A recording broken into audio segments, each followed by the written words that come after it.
all the negatives were stuck together and the bad parts taken out, and then, you know, everything's spliced together.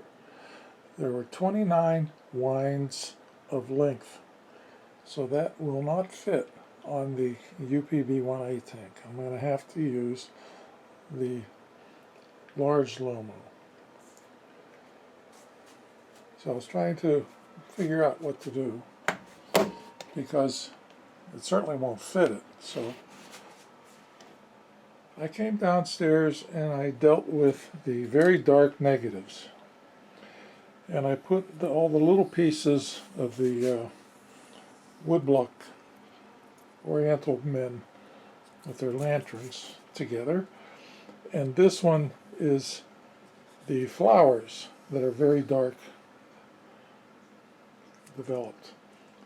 And that's longer than 3 feet. So this will go onto a 110 reel, and this would go on another one.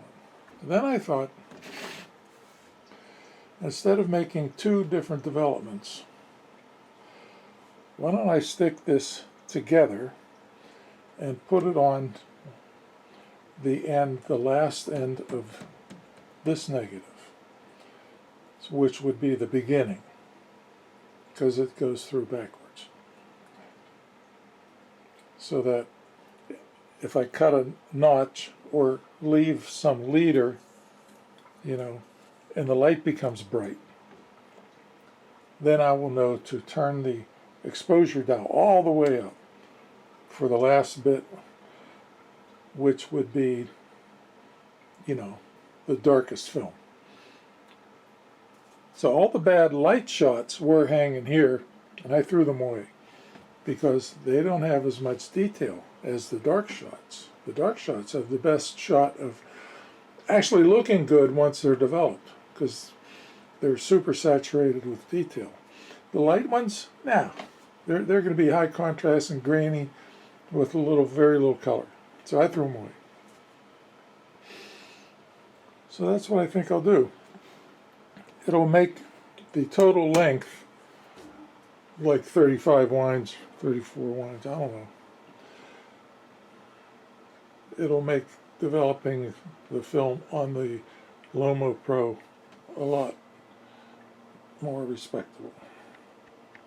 This was a 100-foot spool down, 44 winds. And I used it for at least 3 tests. 9 feet, 10 feet of film was taken off, 90 feet left. I'm not sure of that. I might have to measure it. What is that? Minus 23?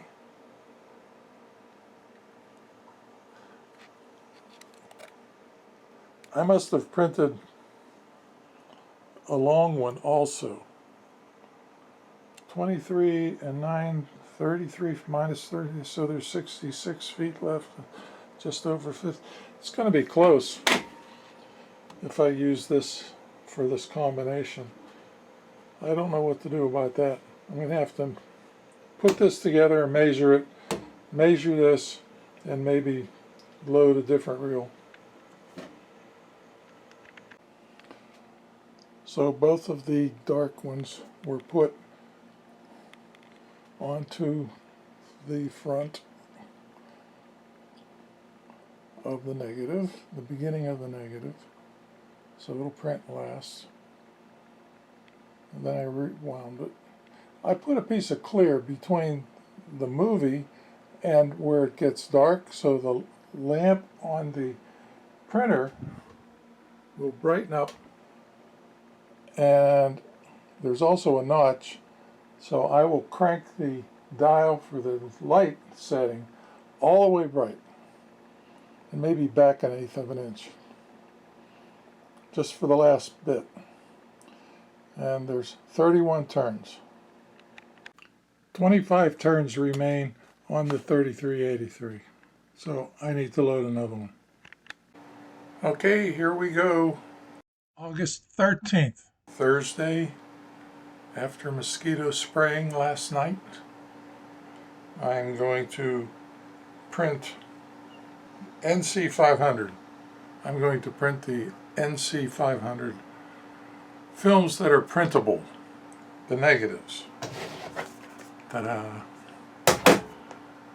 And I have to roll off some print film to cover and mix chemicals. It was 10:35 in the morning and I came down here. I think I did 41 lines, and then I cut it in the middle, and I put the reel in here. That's going in the printer. I sealed up the source reel. I'm getting pretty good at that, finding the center of the split reel and doing all that. Now I can only do 100 feet at a time, but I used to have a motorized Morse rewind machine. Maybe it wasn't Morse, but it was like that. It looked just like it. But it held 200 feet. It was made for the Kodak Cine Special. And I sold it. It had all these tubs that you could lift the machine and put it in the next tub and the next tub and the next tub, and it would rewind motorized and develop 200 feet at a time. But I never used it, so I sold it. And I held out for, a ridiculously high price. And somebody bought it, because it's the only one in the whole freaking world, just like this rewind thingy is. This is what went with it. This is the other half of it. So if you're going to do 200 feet of Cine Kodak magazines, of which I have several, and reels, the spools, which I don't use, this holds 200 feet of 16 millimeter film, and it is also motorized and heated.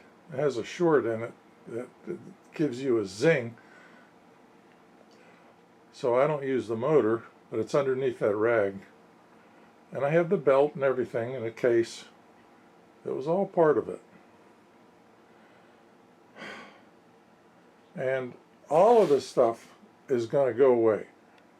I may not even buy any more 16 millimeter movie film, because this is the culmination of color developing and printing.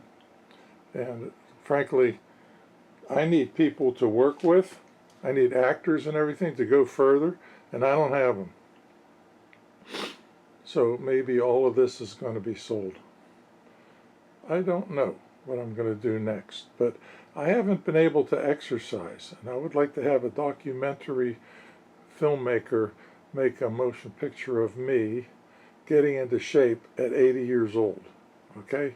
My coach is dying of cancer. He's 50, and I want to become an Olympic weightlifter again. And but I don't want to be at heavyweight. I want to be at like 200 pounds, not 260 pounds. I've got 20 or 30 pounds to lose. And I can't get to it when I'm doing this, because this is all I can think of. And there are some things that are missing that I want to buy. I just spent, $1,000 on one freaking lens. And I want to play with it. I want to use it. I like taking pictures with the cameras. So the film is all going to have to be sent out. I'm going to need people to help me pay for stuff. I'm going to have to do a Patreon page so that I have supporters, so I can make films and not have to develop and print them. I want to record sound on the films. I want, the Bell & Howell projectors to work. I've got a Revere that works, that projects sound. It also gives you a zing, but it works. The Antique Radio Society fellers fixed it for me. They wanted me to join their club. I said, I don't know anything about electronics. I could never get my head around that. But boy, I can make films. That's my thing.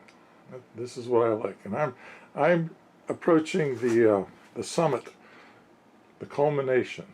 Shoot a film, develop it, print it, all in one piece. Boom, boom, boom.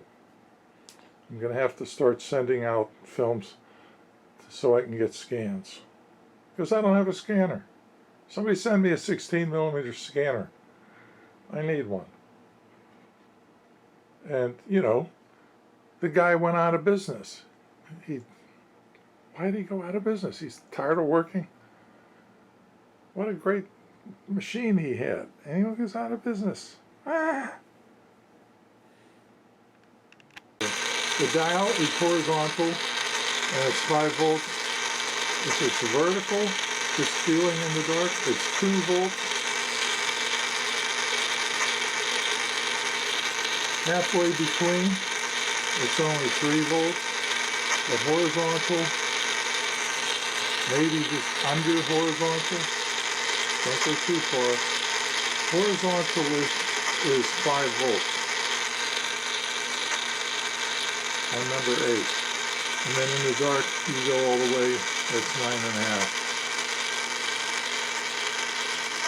So I'm going to be printing at horizontal, and I'm not going to tape it. And when I see the light become very bright, because it'll go through this red, there's a little piece there that lets a little bit of light through. When I see that, then I'm going to turn this dial all the way up. When I feel the negative go past me and I get that bump, the dip that I cut in the smooth side, then I'm going to turn the dial all the way up. And that'll be the end where the flowers are, and I call them Chinamen, but they're actually Japanese men carrying lanterns, the woodblock prints. Yeah, so there's going to be print film left over because I forgot 31 and I made it 41. So there's like 10 lines of film.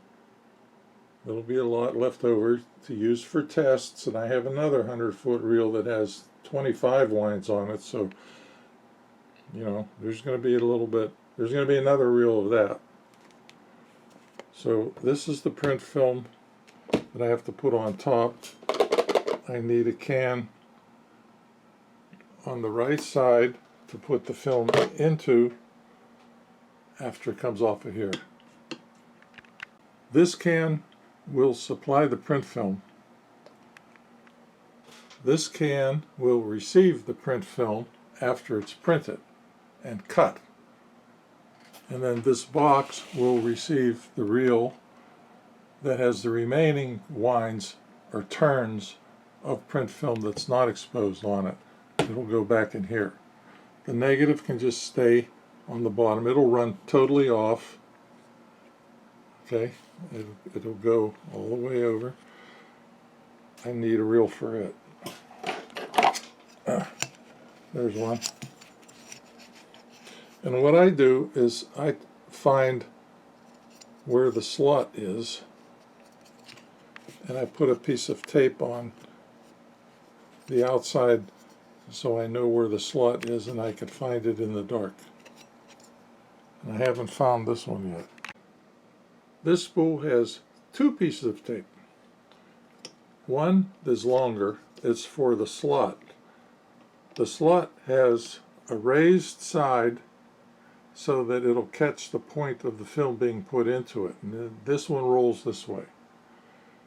But the notch that's cut into the center that fits over the pin on this drive shaft does not align with the slot in the core.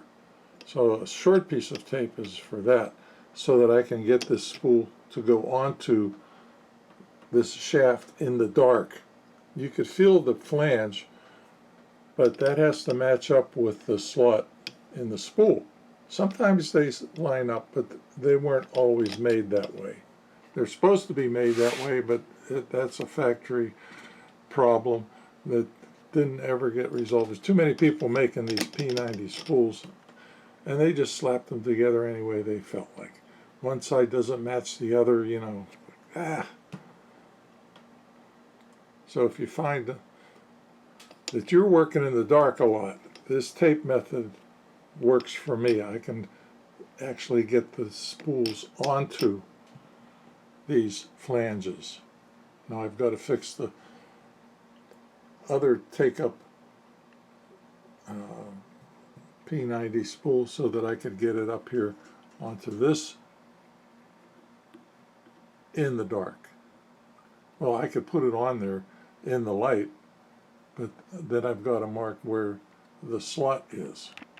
It's taken me a long time to figure this out. Sometimes it would take 10 minutes to find the way to put this spool onto this drive shaft with the flange in the dark. It was very frustrating. But now it just slips right on. Bam. Once you locate where the cut is in the center on the side that you want to push away from you, okay, and once you locate where the slot is, you put a longer piece and a shorter piece. You can feel these in the dark, and then you can get it on there. Well, that's the only one that doesn't have one. What I do is I stick my finger in the center of it and I rotate until I feel where the notch is, and then I turn the wheel and put it vertical, and I usually get it, you know, in 2 or 3 tries. Don't forget to put the scissors where you can find them in the dark. And the tape is over here on the left. I don't usually use it for this, but it's ready. Everything has to be ready. 2 boxes, 2 take-up reels, 2 source reels,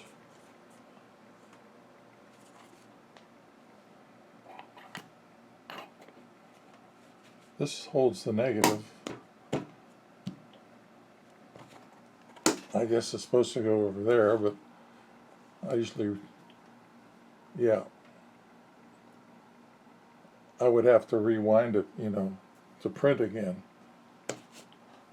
So I'll put it over here because I have to rewind it. Alright. It took a long time for me to figure out how to deal with these reels that are, each one is different. How to deal with them in the dark and find out how to load them. All done. Leftover print film is in there to be exposed. I'm going to move it over there next to the other box. The negative is on the take-up side. I'll put it in the can or rewind it, in which case I have to swap reels. And the exposed film is in a box in my shirt pocket.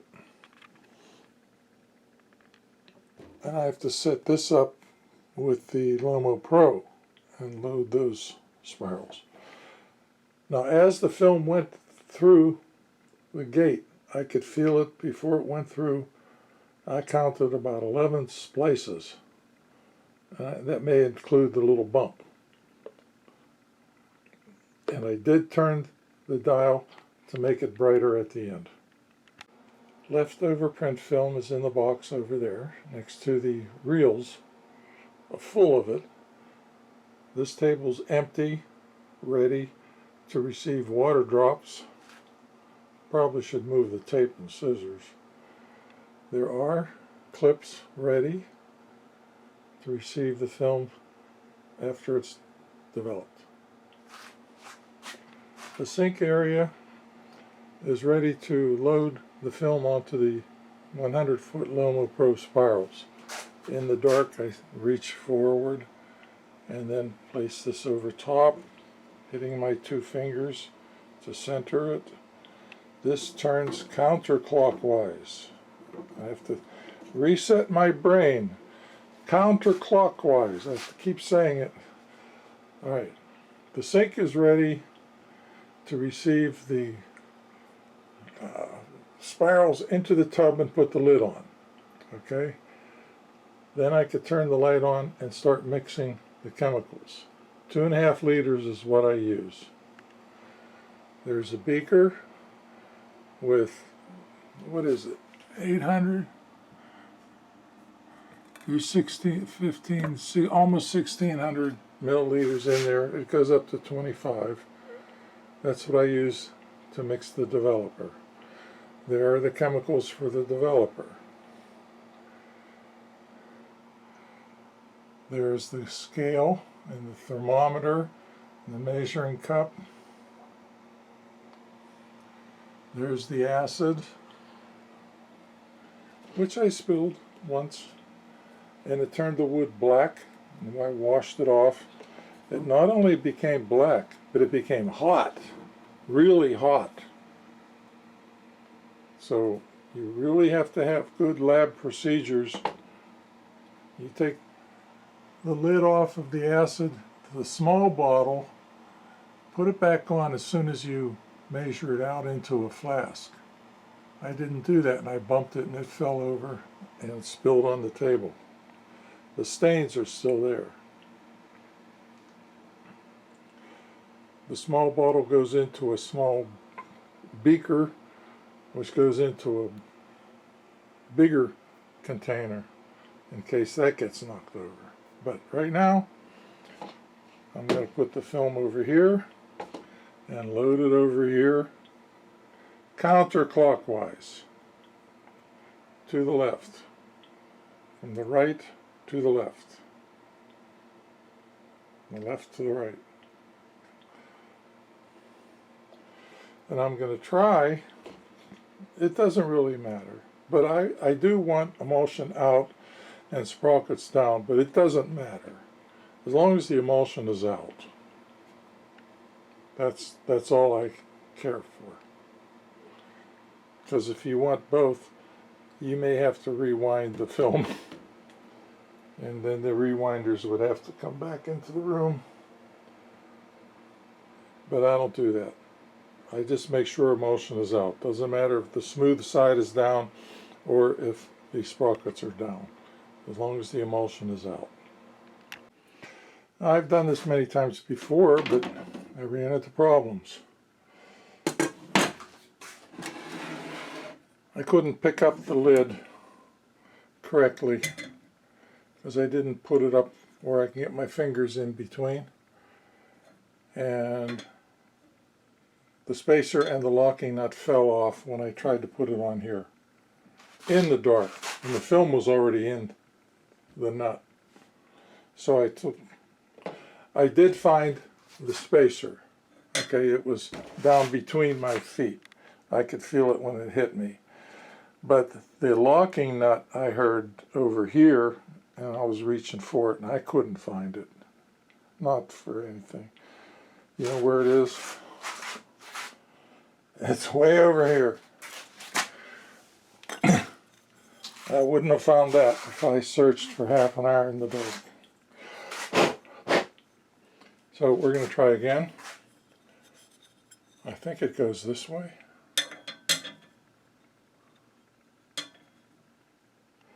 And what I do is I pick it up like this with my fingers in between.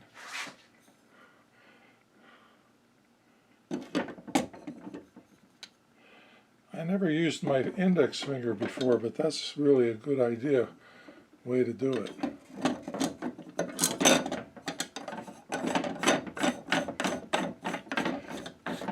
The trick is to only tighten it till it touches. Don't cinch it.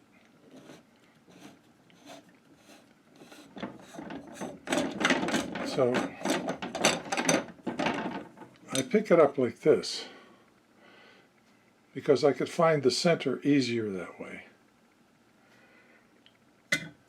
And you can't pick it up like that if it's sitting flat on the table. It has to be sitting on a beaker. The spirals have a divot. I've shown this before. There's a bump on the bottom. There's a divot in the table, which you can't see. Here it is. let's do something about that.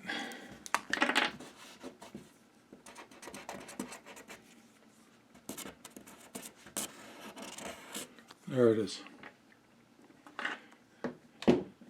I gouged that out and sanded it. And it's right here, just fits in one finger down at the bottom. That's how I could find it in the dark. They're surprisingly difficult to find in the dark. Alright, so the notches go on the right. The film goes on this peg. And wouldn't you know it, the smooth side has to go down. I did not rewind the film, and I'm not going to. That's it. Went on all right. The reel did get out of the divot, and I had to relocate it. It was out near the end, and the slack was lost. But I remembered one finger up and flush on the right. And I found the divot again. It was spinning just fine on the flat wood. It wobbles a little bit, that's all. That's how I knew it was out of the divot. Now when I turned the light out and I loaded it, I realized that I had not explained or shown how to do that. Now, I just bend the film and put it in from the top notch so that I can feel it when it touches my thumb on the bottom notch, and then I crease it. And I bend it down to the left and push it down into the slot, and I rotate it so it makes sure it's in the slot of the groove. I turn it about a quarter turn, and then I hold the two ends of the film. I bend it this way. I fold it down in the direction that you're going. Fold it down like that. So that's the emulsion down. And I hold it tight against the edge of the spirals. Then I start to turn it. After I get the lid on, put the lid on. And only touch tight. Don't cinch tight. And I didn't have any clicks. And it went on all the way out, nice and smooth. But I'll get a piece of blank film when I'm all done, and if I remember, I'll actually show how to do that. But it goes this way. I have to replace this page. Good laboratory procedures. Right. Burned it.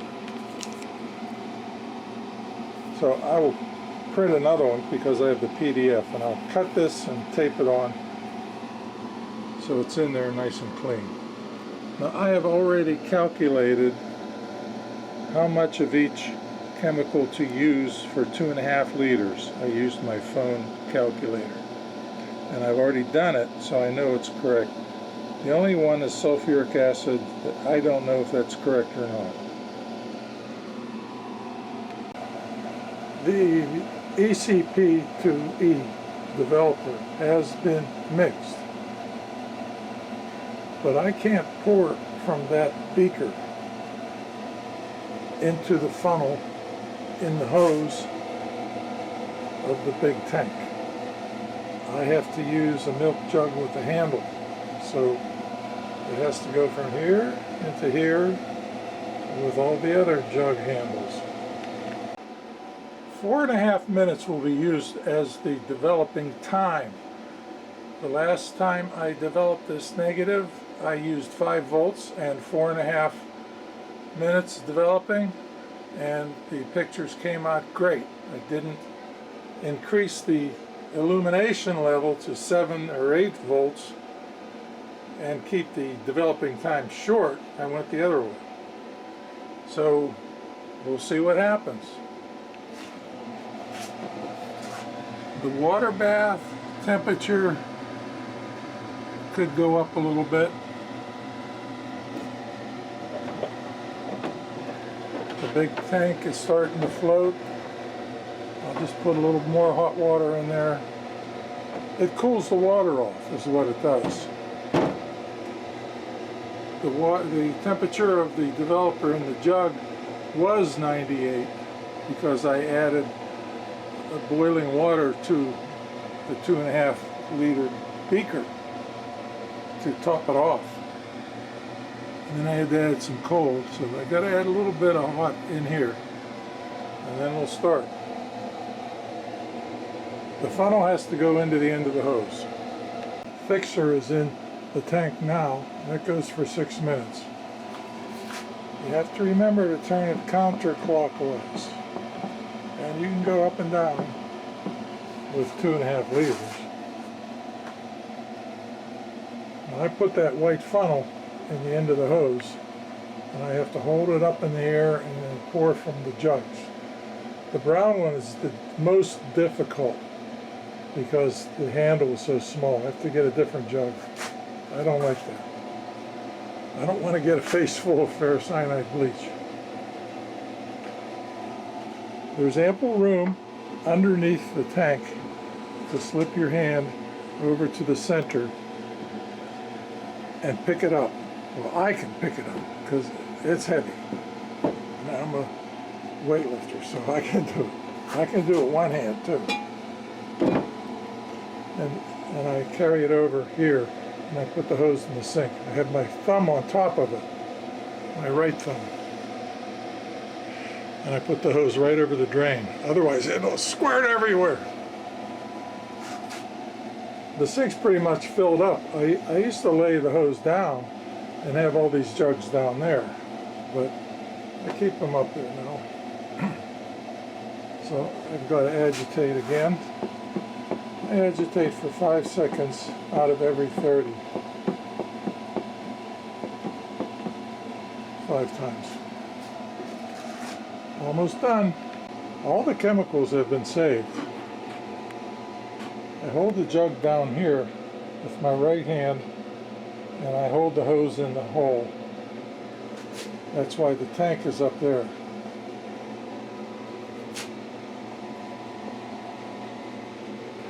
Maybe I could use these again. I even saved the stop bath, because that's a lot of acid.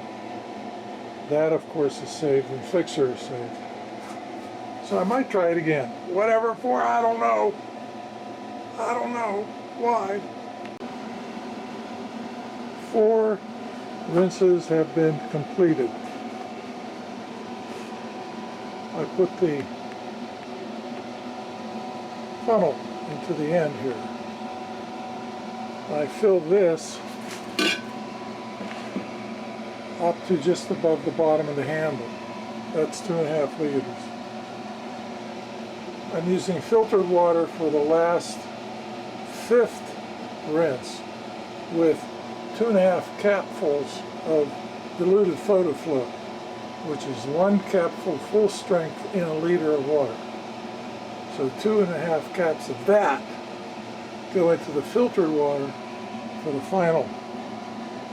Then the spirals are put into this hole, and I load the drying rack. Ta-da!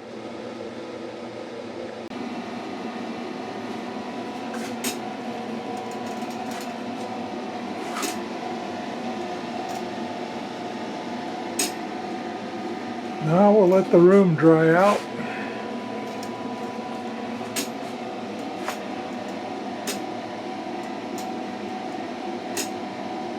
And spool it off and project it.